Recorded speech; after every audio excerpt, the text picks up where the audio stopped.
యెషయా గ్రంథము, ఒకసారి యెషయా గ్రంథము 57వ అధ్యాయము 19-20 వచనాలు చూడు. వారిలో కృతజ్ఞతా బుద్ధి పుట్టించుచు 57:19. వారిలో కృతజ్ఞతా బుద్ధి పుట్టించుచు దూరస్తులకును సమీపస్తులకును సమాధానమని చెప్పి నేను వారిని స్వస్థపరచెదనని నేనే వారిని స్వస్థపరిచెదనని యెహోవా సెలవిచ్చుచున్నాడు. యెహోవా ఏమని చెప్పుచున్నాడు? అసమాధానం అని చెబుతున్నాడా? సమాధానం అని చెప్పి నేనే వారిని స్వస్థపరిచెదనని యెహోవా సెలవిచ్చుచున్నాడు. అయిపోలా, ఆ తర్వాత మాట కావాలా?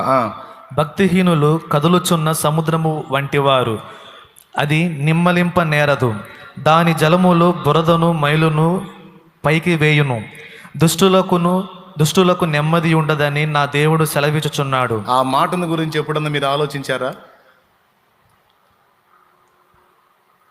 ఏముంది ఆడ ఆలోచించడానికి?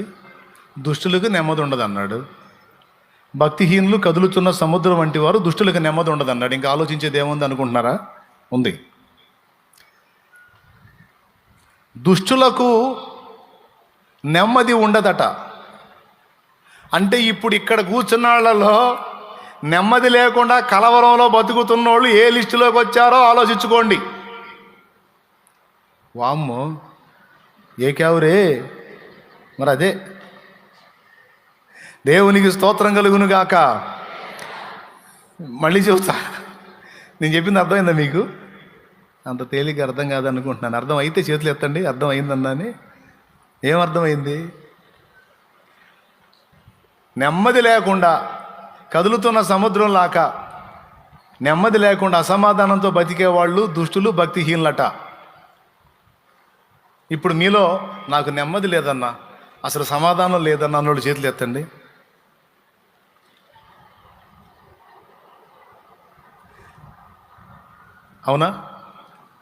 అవునా? నెమ్మది లేదు, సమాధానం లేదు, కష్టాల్లో ఉన్నాం, కలతల్లో ఉన్నాం. మరి అట్టయితే మీరు ఈ లిస్టులోకి వస్తున్నారు. ఏ లిస్టులోకి వస్తున్నారు? భక్తిహీనుల లిస్టులోకి వస్తున్నారు. మరి భక్తుల పని ఏంటి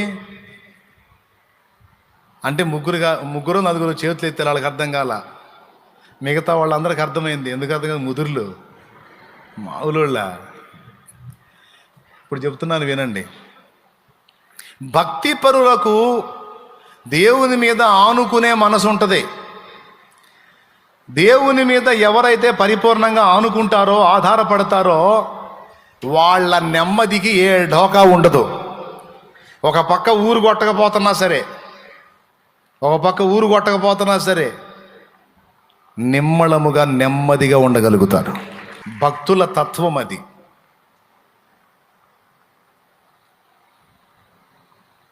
శ్రమలు భక్తులకు కూడా ఉంటాయండి, సమస్యలు భక్తులకు కూడా ఉంటాయి, అప్పులు, ఆర్థిక ఇబ్బందులు భక్తులకు కూడా ఉంటాయి. అయినా లెక్క చెయ్యరు. ఎందుకంటే వాళ్ళు విశ్వాసులు విశ్రాంతిలో బ్రతుకుతుంటారు.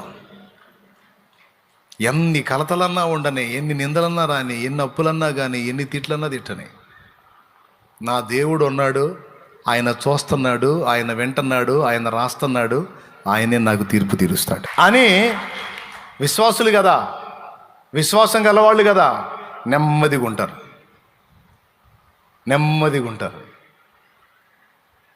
ప్రశాంతంగా ఉంటారు.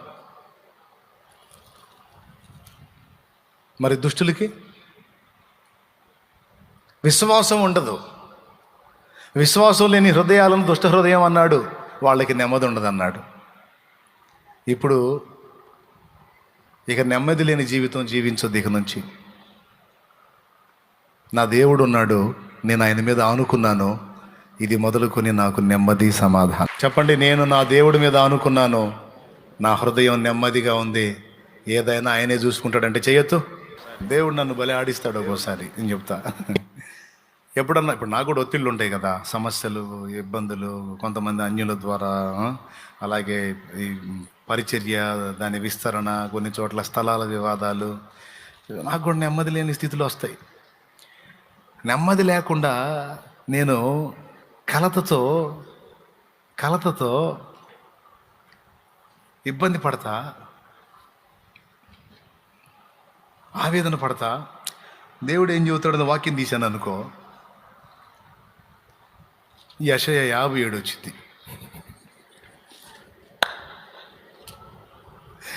అందులో ఏముంటుంది తెలుసా?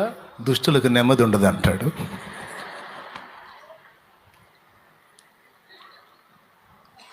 నీకు అర్థమైందా?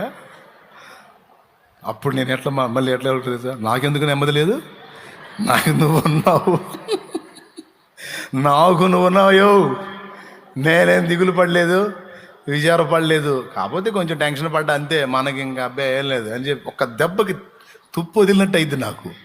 ఒక్కటే మాట కొట్టి దిమ్మ తిరిగినట్టు. ఏందిరా దడ పడుతున్నా, ఏంది కంగారు పడుతున్నా, ఏంది కలత పడుతున్నా, ఏంది ఏంది ఏంది నెమ్మది లేదని అటు ఇటు తెగ తిరుగుతున్నా, ఏంది దుష్టులకు అట్టుండేది, దుష్టులకు అట్టుండేది. నీకు నేను ఉన్నా కదరా, ఆడికి ఏ దిక్కు లేదు కాబట్టి ఆడు టెన్షన్ పడతాడు, కంగారు పడతాడు, ఆడికి ప్రశాంతంగా ఉంటాడు, ఇంకొకటి ఉన్నాడో. నువ్వు నా బిడ్డవి, నీవు నా రెక్క కింద విశ్రాంతి పొందురా పిచ్చోడా. సురక్షితమైన నా రెక్కల నీడలో నువ్వు ఉన్నావన్న సంగతి మర్చిపోకురా విర్రోడా. వెర్రిమాలోకం ఏంట్రా నువ్వు? ఎక్కడున్నారో నువ్వు? నా రెక్క కింద ఉన్నా ఏంది, మరి ఏంది నెమ్మది లేదని తిరుగుతున్నాయింది లేదా నీకు? లేదా? పా యెషయా గ్రంథం 57 బా, నెమ్మది లేని వాళ్ళు అక్కడ ఉన్నారులేపా. చదివితే దుష్టులకు నెమ్మది ఉండదు.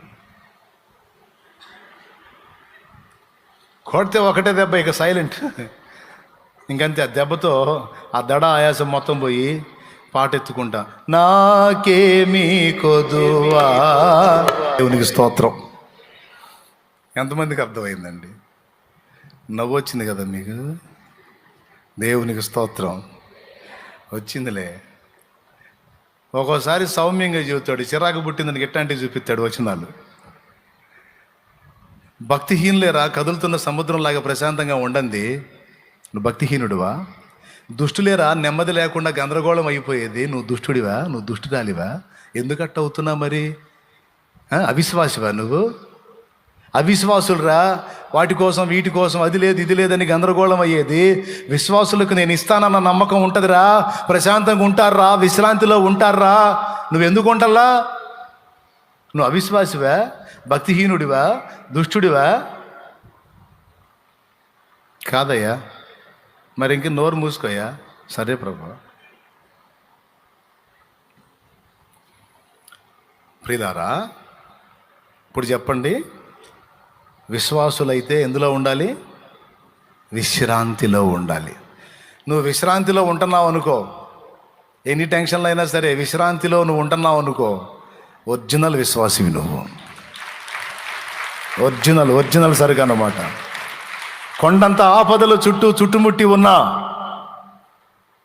నువ్వు ధైర్యంగా నిమ్మళంగా నెమ్మదిగా ఉన్నావు అనుకో, ఒరిజినల్ సరిగా అన్నమాట, ఒరిజినల్ విశ్వాసి. ఊరకూరకనే కదిలిపోతున్నావు అనుకో, ఇది డౌటే, ఇది నకిలీ సరుకు. ఒరిజినల్ సరుకు అయితే నిన్నటికి దేవుడు, నేటికి దేవుడు, రేపటికి కూడా ఆయనే ఉన్నాడు. దేవా, ఇదిగో నీ చిత్తం నెరవేర్చ నాకు శక్తి నీవు, ఇదిగో నీ దాసుని నువ్వు నాకున్నావు, నేను నిరంతరం నీ విశ్వాసంలోనే బ్రతుకుతున్నాను. నాకు భయం లేదయ్యా, నాకు టెన్షన్ లేదు, నా తండ్రివి నువ్వు ఉన్నావు, నువ్వే చూసుకుంటావు. దేవా, నాకు తెలీదు, నేను ఇంతే అనుకుంటానండి, నా పర్సనల్ చెప్తున్నా కదా. నాకు మరీ మొరాయించినందుకు ఏదన్నా ఏకాంతంగా పోయి కూర్చొని నాకు తెలియదు, నువ్వే చూసుకో, నా వల్ల కావట్లేదని చెబుతా. నన్నేం చేయమంటావు? నా వల్ల కావట్లే, నువ్వే చూసుకో. నున్నావుగా, ఉన్నవాడివిగా, సర్వశక్తి గలవాడివిగా. నాకు తెలియదు ఎవరితో మాట్లాడతావు ఏమో, నాకు తెలియదు. కోటాలకు టైం వస్తుంది, మరి ఏడాడు తిరుగుతున్నాను, పిచ్చి పట్టినట్టు తిరుగుతున్నా, ఏడ దొరకలా. మరి నన్ను ఏం చేయమంటావు? ఇతను అమ్మని అంటున్నాడు, నాకు తెలియదు, నువ్వే చూసుకో అంటే వచ్చి మొత్తం అప్పచెప్పిపోయాడు. దేవునికి స్తోత్రం కలుగును గాక. అది నాకేం తెలుసా, నన్నేం చేయమంటావు? ఆయన అమ్మడంట కోటుగాడు. మరి సంగతి ఏం చూడు, కోటుగాడు సంగతి దేవుడు చూశాడు. ఎవరైనా నా దేవుడు కదిలిస్తాడు. అయిపోయింది అనుకున్న దాన్ని ఏం కాలేదు, ఇదిగో నేనున్నాను అంటాడు ఆయన. దేవునితో మాట్లాడేటప్పుడు దేవుడు సంతోషపడేటట్టు మాట్లాడాలి. వీళ్ళు వచ్చి అవిశ్వాసం మాటలు మాట్లాడితే ఏం మాట్లాడాలి తెలుసా? నోరు మొయ్యండి, పిచ్చి మాటలు మాట్లాడద్దు. ఏముందో అది అయిపోయింది, ఇది అయిపోయింది, అట్ట అయిపోయింది, ఇట్ట సోది మాట్లాడద్దు. మీరు అట్లా మాట్లాడేటట్టయితే పక్కకి వెళ్ళండి. మీరు ఏమైంది, ఏం కాల, నా తండ్రి ఉన్నాడు, నాకు జరిగిందంతా నా మంచికే వచ్చింది, జరిగిందంతా నా మేలుకే వచ్చింది. మీకు నష్టంలా కనపడుతుందేమో, నేను కష్టాలు పడుతున్నాడు కనపడుతుందేమో, ఇవన్నీ నాకు అవసరం, ఇవన్నీ నా మేలుకే వస్తాయి. మీకేం తెలుసు? ఇవన్నీ నా మేలుకే వస్తాయి, మీకేం తెలిసి వచ్చింది? మాట్లాడుతున్నారు పెద్ద. ఎవరు మూసిపండి. నీ మనసుతో మాట్లాడేటప్పుడు నీ మనసుతో కూడా నువ్వు మాట్లాడుకోవాలి. మనసు కోతి లాంటిది, గంతులేస్తుంటది. ఏయ్ మనసా, ఏమిటే గంతులేస్తున్నావు? ఏమిటే భయపడుతున్నావు? ఏమిటే ఏదేదో అయిపోతుంది అన్నట్టు ఆందోళన పడుతున్నావు? పిచ్చి మనసా, ఏమైంది? నీ మనసుకు కూడా నువ్వు సమాధానం చెప్పుకోగలగాలి. నీ మనసుకు కూడా నువ్వు వాక్కు రిలీజ్ చేయాలి. మనసు అంటది అయిపోయింది, అంతా అయిపోయింది, కొంప మునిగిపోయింది, ఏదో జరగబోతుంది, ఏదో అయిపోబోతుంది, ఏదో జరగబోతుందని మనసు అంటుంటే ఏమీ జరగట్లేదు. అంతా మనకి ఫేవర్గానే జరిగిద్ది, అంతా మనకి ప్లస్సే అయ్యిద్ది, అంతా మనకి మంచిగానే జరిగిద్ది. అది ఎన్ని వంకరలు తిరిగినా మనసా, అది మనకి ప్లస్ అయ్యిద్ది. ఎందుకో తెలుసా? దేవుడు మన పక్షమున ఉన్నాడు. దేవుడు మన పక్షమున ఉన్నాడు. సమస్తము సమకూర్చి మేలుకు తెస్తాడు. ఏదన్నా జరగని అది అడు తిరిగి ఇటు తిరిగి మంచికే. మీకు గుర్తుండాలి. ఎందుకంటే ఇలా సమస్తము సమకూడి నా మేలు కొరకు జరుగుద్ది. మనసా అంత మనకి మంచి జరిగితే జనాలకు చెప్పడం కంటే ముందు మన మనసుకు చెప్పుకోవాలి. చెప్పండి, నీ మనసుకి, మనసా చెప్పు, నా మనసా కలత చెందకు. చెప్పు, మనసా కలత చెందకు, సమస్తము సమకూడి మన మేలుకే జరిగితే. ఎందుకనగా చెప్పు, ఎందుకనగా మనం దేవుణ్ణి ప్రేమిస్తున్నాం. దేవుడు చెప్పు, దేవుడు మనల్ని ప్రేమిస్తున్నాడు. మనం ఆయన్ని ప్రేమిస్తున్నాం, ఆయన మనల్ని ప్రేమిస్తున్నాడు. ఇక్కడ పరస్పర ప్రేమానురాగాలు కొనసాగుతున్నాయి కనుక ఏది జరిగినా మనకు మేలే మారిద్ది. ఇది నీ మనసుకి ఇవ్వాల్సిన సాక్ష్యం. ఇంకొకడు ఉన్నాడు, సిగ్గులేనాడు, సైతాను. వాడితో కూడా వాక్కు రిలీజ్ చేయాలి. వాడికి కూడా వాక్కు రిలీజ్ చేయాలి. వాడికి ఏం వాక్కు రిలీజ్ చేయాలో తెలుసా? మీకా గ్రంథము 7వ అధ్యాయము 8వ వచనం రిలీజ్ చేయాలి వాడికి. అది మీకా గ్రంథము 7వ అధ్యాయము 8వ వచనం, నా శత్రువా నా మీద అతిశయపడకము. 9వ వచనం, 8, 9 కూడా చదవాలి. 8 చదువు. నేను క్రింద పడినను తిరిగి సైతాన్, ఇదిగో విను, నా శత్రువా నా మీద అతిశయింపవద్దు.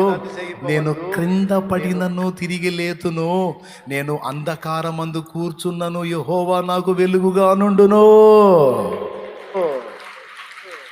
ఏందిరా నువ్వు నన్ను గెలిచేది? ఎరా లూసి, ఏంది నువ్వు నన్ను గెలిచేది? నీ బొంద. ఆత్మీయ జీవితంలో తొట్టుపడ్డానని నా దగ్గరకు వచ్చి భయపెడుతున్నావా? నా శత్రువా నా మీద అతిశయింపవద్దు, నేను క్రింద పడినను తిరిగి లేతును, నేను అంధకారమందు కూర్చున్నను, యెహోవా నాకు వెలుగుగా నుండును. 9వ వచనం చూడను ఏముందో. నేను యెహోవా దృష్టికి పాపము చేసి తిని గనుక ఆయన నా పక్షమున వాద్యమాడి నా పక్షమున న్యాయము తీర్చు వరకు నేను ఆయన కోపాగ్నిని సహింతును. ఆయన నన్ను వెలుగులోనికి రప్పించును, ఆయన నీతిని నేను చూచెదను. అదండి ఉండాల్సిన డైలాగు. ఎప్పుడన్నా దెబ్బతిన్నప్పుడు కూడా మనం ఏమన్నా తెలుసా? సైతాన్ గాడి అనుకుంటూ వస్తాడు. వాడు సిగ్గుంటుందిగా, ఎకిలి నవ్వుకుంటూ వస్తాడు నీ దగ్గరికి అనుకుంటా. అప్పుడు చెప్పరా, శత్రువా నా మీద అతిశయపడవద్దు, నేను క్రింద పడినను తిరిగి లేతును. ఎందుకు? నా దేవుడే నన్ను నిలబెడతాడురా. నా దేవుడే కృంగిన వేళలో నన్ను లేవనెత్తిన చిరునామా ఆయనే. అది అది నేను కింద పడితే అంత వదిలేస్తాడు అనుకునేది నన్ను. మళ్ళా చెయ్యిస్తాడు, లెగుస్తాను. నేను కింద పడ్డాను, ఆయన నన్ను తన్నాడు, ఆయన కోపాగ్ని నా మీదకి వచ్చింది, భరిస్తా. ఇది నాకు ఆయనకి నాకు సంబంధించిన విషయం. నువ్వెవడివిరా నా ముందుకు వచ్చి అంటున్నా? ఆయన మా నాన్న, నేను ఆయన కొడుకుని. ఆయన మా నాన్న, నేను ఆయన కూతుర్ని. మా తండ్రి కూతుళ్ళ వ్యవహారం, మా తండ్రి కొడుకులు ఎవరు? నీకెందుకురా లూసి? నా శత్రువా, నా మీద అతిశయింపవద్దు. నేను కింద ఉండేవాడిని కాదు, నన్ను నా తండ్రి లేపుతాడు. లేవనెత్తువాడు నా దేవుడు. ఏం చేస్తాడు? శృతి ఉన్న పాటలకు విలువలు ఉన్నట్లే కృతజ్ఞతనిచ్చావు, కృపలో నిలిపావు. నా దగ్గరికి వచ్చి అనాల్సిన అవసరం లేదురా. నువ్వు నా దగ్గరికి వచ్చి నువ్వు ఎగతాళి చేయాల్సిన అవసరం. నీ బతుకు చూసుకో, నీకు మూడింది చూసుకో. అగ్నిగుండం నీకుందిరో, బ్యాండ్ మేడం నీకుంది, ఇంక అయిపోయింది. నీ టైం దగ్గరికి వచ్చింది, వస్తున్నాడు. నా దగ్గరికి వచ్చి నన్ను ఎగతాళి చేస్తున్నా. వాడు వస్తాడు, నీ మనసులోకి వస్తాడు, నీ మనసుని కదిలిస్తుంటాడు, వాడు సిగ్నల్స్ పంపిస్తుంటాడు. అయిపోయిందిగా నీ పని, చేసావుగా, తేడా పడ్డావుగా, జారి పడ్డావుగా, నడుములు ఇరిగినాయిగా, అయ్యిందిగా నీకు. ఇంకెట్ట ఒప్పుకుంటాడులే దేవుడు. పెద్ద అసహ్యుడివి నువ్వు, అసహ్యురాలివి నువ్వు, నీ బతుకు, నీ కథ నీ మనసులోకి పంపిస్తుంటాడు వాడు సిగ్నల్స్. అప్పుడు వేయాలా కేకరేయ్, నువ్వెవడివిరా? అడుగులు జారి పడ్డా, నా తండ్రిని వేడుకుంటా. నేను తేడా పడ్డందుకు నన్ను తంతాడు, సహిస్తా. కోపాగ్ని తట్టుకుంటా. అయితే కోపించుచునే వాత్సల్యం చూపేవాడు రా మా నాన్న. కోపించుచునే వాత్సల్యము నాపై. అదిరా మా నాన్న అంటే. మా నాన్నకి హక్కు ఉందిరా, నన్ను తన్నే హక్కు ఉంది, నన్ను చంకనెత్తుకునే హక్కు ఉంది, నన్ను భుజాన్ని వేసుకునే హక్కు ఉంది. మా నాన్న నన్ను గద్దించే హక్కు ఉంది. నేను అడుగులు జారితే నన్ను ఒక తన్ను దాన్ని సరిచేసే హక్కు ఉందిరా. శత్రువా, నా మీద అతిశయపడుకొని వాడికి సంధియకూడదు. సైతాన్తో కూడా మాట్లాడాలి మనం. వాడికి రిలీజ్ చేయాల్సిన వాక్ ఇదే, నా మీద అతిశయపడద్దు, నేను ఆయన కొడుకుని, నేను ఆయన కూతుర్ని. నీకేం సంబంధం? నువ్వెవడు అసలు? నీ బతుకు చూసుకున్నావు. కలవరి సిలువలో ఓడిపోయావు నువ్వు, మరెన్నడూ బాగు చేయకుండా నాశనం అయిపోయావు నువ్వు. రేపు నిత్యము వండి అగ్ని, గాఢాంధకారపు అగ్ని నీ కోసం కాచుకొని ఉంది. గాఢాంధకారంలో అగ్ని నీ కోసం కాచుకొని ఉంది. నువ్వేమో అగ్నిగుండం పాలవుతావు. నేను తిరిగి లేచి నా తండ్రితో కూడా నేను ఏలతాను. నేను నా తండ్రితో పాటు, నా ప్రభుతో పాటు పరిపాలిస్తాను. నువ్వేమో అగ్నిలో యాతన పడతావు. అది నీ ఫ్యూచర్, అది నా ఫ్యూచర్. ఇది క్యావరే జావ్ బద్మాష్ జావ్. అది ఎంతమందికి అర్థమైంది? సైతానికి అదే సమాధానం చెప్పాలా, సైతాను సంబంధులకు కూడా అదే సమాధానం చెప్పాలి. అర్థమైందా? అర్థమైతే ఇంకెందుకు మరి హడావుడి పడి నెమ్మది లేకుండా గందరగోళం అవుతున్నావంటే ఏ క్యాడర్లోకి వచ్చావు? దుష్టుల క్యాడర్లోకి వచ్చావు. జాగ్రత్త. ఎట్లున్నావు అని నేను అడిగిన, దేవుడు అడిగింది ఏమని చెప్తావు? నెమ్మదిగా. ఈరోజు దేవుడు నీతో మాట్లాడుతున్న మాటలు, ఆయన మాటలు ఆత్మయు జీవమై ఉన్నవి. శత్రువు కూడా వాడి మాట ద్వారా ఒక స్పిరిట్ని రిలీజ్ చేస్తాడు. మనం కూడా మన మాట ద్వారా ఒక స్పిరిట్ని రిలీజ్ చేస్తామనే ఒక అద్భుతమైన సత్యాన్ని ఈరోజు మనం నేర్చుకుందాం. మనం సమాధానం అని పలికితే సమాధానపు శక్తి వెళుతుందట ఇంటి మీదకి. మనం ఏ మాట ఎదుటి వాళ్ళతో పలుకుతామో ఒక స్పిరిట్ రిలీజ్ చేసినట్టు, మనం ఒక ఆత్మను వారి మీదకి పంపుతున్నట్టని మర్చిపోవద్దు. పిల్లల్ని గురించి కానీ, పెద్దల్ని గురించి కానీ మాట్లాడేటప్పుడు, ఇంట్లో వ్యక్తుల్ని గురించి మాట్లాడేటప్పుడు శాపవచనాలు, దరిద్రపు మాటలు, అవమానకరమైన మాటలు, కృంగిపోయే మాటలు మాట్లాడకూడదు. ఆ విధమైన స్పిరిట్ పంపుతాం మన వాళ్ళ మీదకి. అది కాదు, వారు బలహీనులైనా వారు బలవంతులు అవుతారనే వాక్కు రిలీజ్ చేయాలి. నిష్ప్రయోజకులైనా సరే ప్రయోజకులు అవుతారన్న వాక్కు రిలీజ్ చేయాలి. ఇంట్లో శాపం విలయతాండవం చేస్తున్నా సరే ఆశీర్వదించబడబోతున్నాం. మనం ఆశీర్వదించబడిన వారమని పలకాలి, ఆశీర్వదించబడిన వారమని పలకాలి. మనం దేవుని ఆత్మ గలవారమని పలకాలి. మన ఇల్లు ఇప్పుడు కలతలో ఉండొచ్చు, దేవుని సమాధానం సమృద్ధిగా మన మీదకి వచ్చిందని పలకాలి. సమస్త విషయాల్లో నేను ఇప్పుడు రోగినై ఉండొచ్చు, నేను రోగినై ఉండొచ్చు, కానీ నన్ను చావుకు అప్పచెప్పడు నా దేవుడు. నేను చావను, నేను సజీవుడనై నా దేవుని క్రియలు వివరిస్తానని చెప్పాలి. మాట్లాడటం నేర్చుకుందాం.